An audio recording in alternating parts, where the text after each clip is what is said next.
Mais Lumineux, c'est très grave. Écoutez ce message. Papa, papa, excusez-moi, mon frère est mort. Je ne sais pas quoi vous dire. Je ne sais pas quoi vous dire, papa. Il est parti à un deuil de ses amis. Il disait qu'il a mis un habit traditionnel sur lui avec des chaînes, des grosses chaînes que les chefs portent souvent là, et les bracelets et les chapeaux. Il disait qu'il partait valoriser l'Afrique. Mais je lui ai demandé, est-ce que tu sais ce que signifie tout ce que tu as mis sur toi? Il m'a dit que non, ils s'en foutent, que ce n'est que des vêtements. Il est allé au deuil, il est rentré. Juste 2 jours après, il est mort, papa, je ne sais pas. Je ne sais pas ce qui s'est passé. Je ne sais pas. C'est vrai, c'est empoisonné. Ou si c'est le vêtement qu'il a, je ne comprends pas. Je lui ai bien dit, pourquoi ils s'habillent comme ça, que c'est des habits des initiés. Il m'a dit que tout le monde pouvait déjà porter n'importe quoi en Afrique. Qu'il y a plus de différenciation. Papa, je ne sais pas, aidez-moi. Qu'est-ce qui est responsable de la mort de mon frère, s'il vous plaît, dis-moi. Alors, vous allez voir donc que c'est une jeune dame qui est en chaud de l'âme par rapport à son frère qu'elle a perdu, qui ce dernier est parti dans un événement public, parce que un deuil, un funérail, un mariage, un anniversaire ou quoi que ce soit est un événement public, avec des habits traditionnels sur lui, qui étaient destinés à un certain rang des initiés, et il est rentré de là, il a rendu l'âme. Je passe ce message pour sensibiliser toutes ces personnes-là qui vous habillez à tort et à travers dans les réseaux sociaux et pour aller n'importe où ces derniers temps, ou alors pour faire n'importe quoi avec certains types d'habits sur vous. L'ère du Verseau n'est pas l'ère du désordre. Bien au contraire, c'est une ère de la conscientisation, de sortie du désordre, ou alors du suivisme moutonnier, pour prendre conscience sur beaucoup de choses. Mais je me rends compte que certains entendent l'ère du Verseau et pensent que ça veut dire qu'on va se mettre à faire n'importe quoi. Vous avez suivi le mot que son frère lui a répondu quand on lui a dit pourquoi mettre ces habits sur toi, ces habits des chefs? Il lui dit, non, on s'en fout. C'est l'ère du Verseau. Maintenant, on doit valoriser l'Afrique. Quand on parle de valoriser l'Afrique ici, on parle justement du respect, d'accord, des cultures africaines. Et il est dit dans nos cultures qu'il y a certains habits qui sont destinés à un rang initiatique. Et je rencontre de plus en plus des personnes aujourd'hui qui s'habillent n'importe comment, qui mettent n'importe quoi sur eux et vont n'importe où avec. Après, ils ont des malheurs qui les arrivent. Ils ont des choses qui les frappent. Ils ne comprennent pas que c'est en fait parce qu'ils sont allés quelque part et quelqu'un leur a vu avec un attribut, avec un vêtement, avec un certain type de chapeau, avec un certain type de pli de chapeau.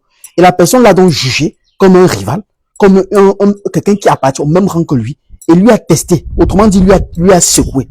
Et comme il était donc léger, qu'il avait juste mis des vêtements sur lui, il ne peut donc pas supporter la charge et il rentre et perd l'âme.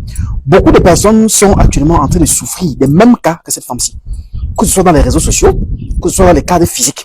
Les gens s'habillent, s'asseyent devant les caméras avec des vêtements sur eux et font n'importe quoi et n'importe quoi. Ils ne savent pas des milliers de téléspectateurs qui les regardent.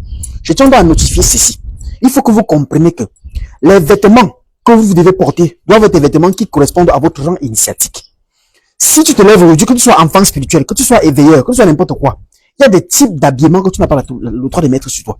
Il y a certains types d'attributs, ça veut dire les chaînes ou les colliers ou les chapeaux que tu n'as pas le droit de mettre sur toi. Il y a certains types de chapeaux que tu n'as pas l'autorisation de porter. Ça ne veut pas dire que si tu portes, on va t'arrêter. Non, on ne t'arrêtera pas. Tu peux porter n'importe quoi et tu mets sur toi. Entasse n'importe quoi sur toi. Va à un événement public.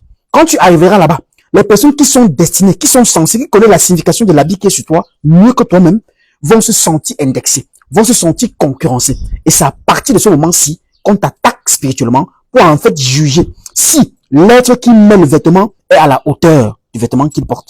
Et à partir de ce moment-là, tu te trouves léger, mais malheureusement, la balle était déjà partie, le fusil était déjà parti. Mais on ne peut pas en vouloir celui qui t'a attaqué ou celui qui a tiré sur toi. Parce que si réellement tu correspondais au type de vêtements que tu avais porté, tu correspondais au type de chapeau que tu avais porté, tu aurais dû esquiver la balle. Tu aurais dû faire de cette attaque juste une bouchée.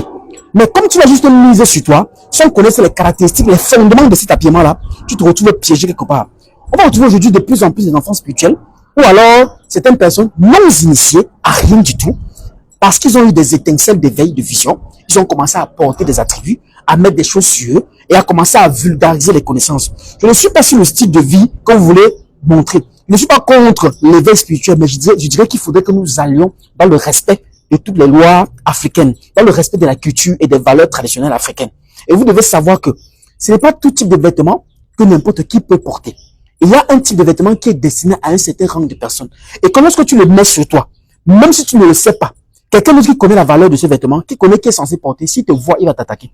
Et c'est comme ça qu'aujourd'hui, on va retrouver beaucoup de jeunes, beaucoup de personnes qui perdent leur valeur, qui perdent leur faculté spirituelle et qui sont même frappés d'une façon mystique. Je parle des chapeaux, par exemple. On retrouve de plus en plus des gens qui mettent des chapeaux traditionnels de toutes sortes, des chaînes traditionnelles de toutes sortes. C'est quelqu'un va se lever, il va porter les chaînes avec des dents, il va mettre sur lui. Sans savoir que dans l'initiation africaine, toute personne, tout type de personnes qui mettent une chaîne qui porte des dents, c'est-à-dire des dents comme ça ou des griffes, sont des personnes qui détiennent un totem de chasse. Ça veut dire il peut avoir une panthère, il peut avoir un lion, il peut avoir, je ne sais pas, en fait, un animal qui est habitué à chasser, qui est habitué à dévorer. Alors, toi, tu vas te lever, tu as un pangolin ou tu as un rat, je ne sais quoi, ce que tu vas porter une chaîne qui porte des dents, qui porte des griffes, tu vas porter sur toi. Arriver quelque part devant le vrai lion, devant celui qui possède le vrai lion, devant celui qui possède le vrai panthère, devant la personne qui possède le vrai animal qui déchire les gens à la forêt, il va te déchirer. Parce qu'il suppose que tu vas devoir l'esquiver et c'est comme ça qu'il va te prendre. Les gens ont des bâtons de commandement, tu vois, les gens aujourd'hui